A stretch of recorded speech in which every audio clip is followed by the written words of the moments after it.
The first step when making a prototype for this design is to, first of all, come up with a cool name, because otherwise, what's the point? So I think the Antares, which is a star in the constellation of Scorpio, is a cool enough name, and it's good enough for my liking. The next step is to create a really rough 3D model in Fusion 360, just to get a general sense of what this is going to look like when it's over.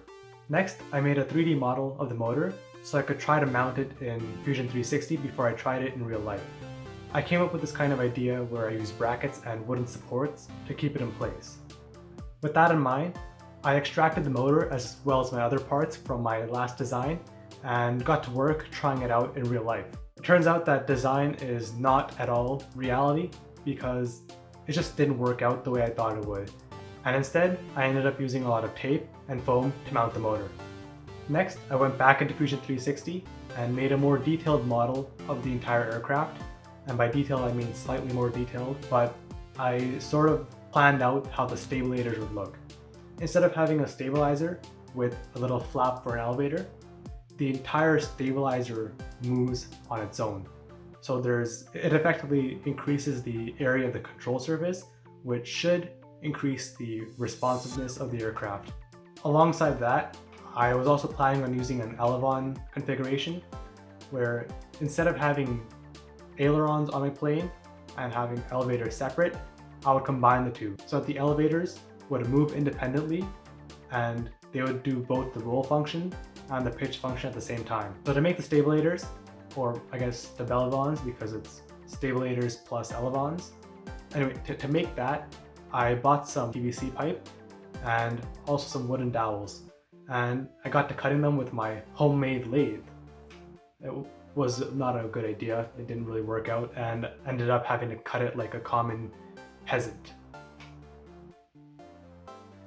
Anyways, once I got it fitted together, it actually started looking pretty cool, and when it moved, it sort of reminded me of an actual fighter jet stabilizer. Now comes the interesting part, the math.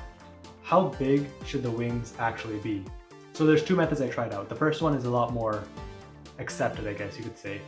It's called the wing cubic loading, or the WCL. Basically, it's a weird looking formula, but all it does is you input these numbers, the weight of the plane and the wing area, and it gives you a number. And that number tells you how fast the plane is and how easy it is to control.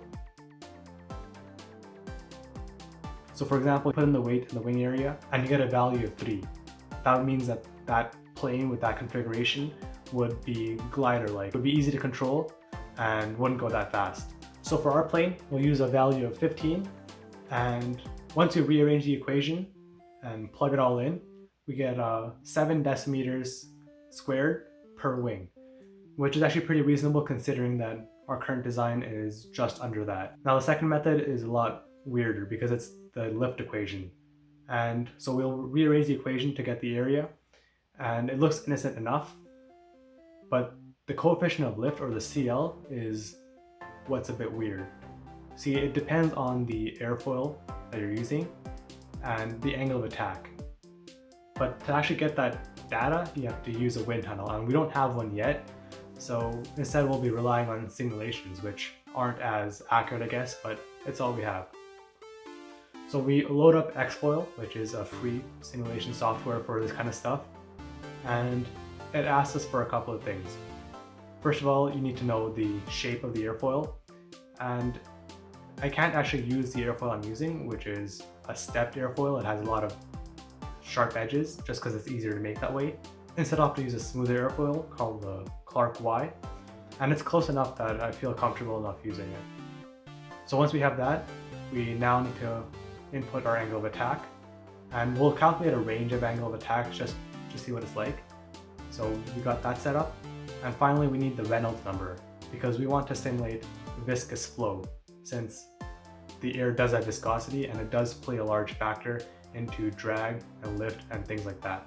So I looked up an online calculator and assumed that our plane was going to be going 30 meters per second, which is pretty fast, but I'm giving it the benefit of the doubt here because the faster the plane goes, the more lift it creates, and so it should be more than enough lift. So now I fill in the rest of the parameters and we get a really big number. It's 16 decimeters squared per wing, which is more than twice that of our first method, and it just doesn't seem right. So I don't know why this happened.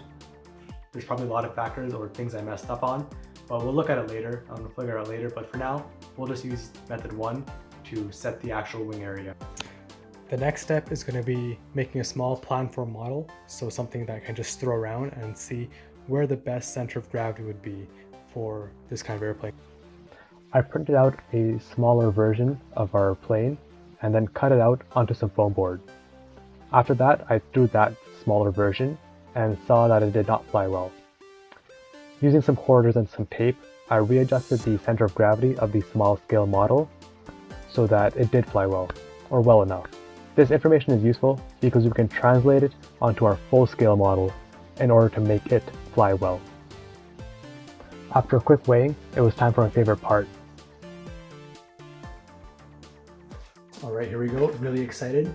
We're going to test out this new 4S 4-cell battery. So before I was using a 3S and I got up to 600 grams of thrust, or that's what it told me on the website. I really want to test that in real life with an actual scale, but we'll see about that. Now, this is 4S and it says it should get up to 900 grams of thrust. So that's going to be really exciting to hear and see, and let's just see what happens. Oh, okay. Let's just start at 1/4 throttle. Okay.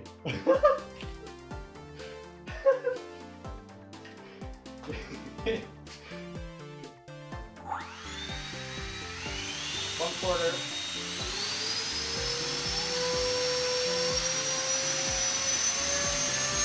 And half.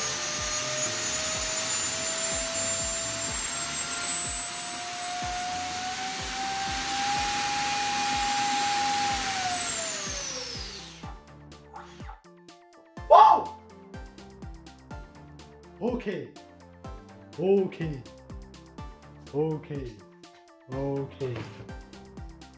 Okay, let's go. Whew. I apologize for my extreme excitement, but as you can tell, it was pretty fun to do all this.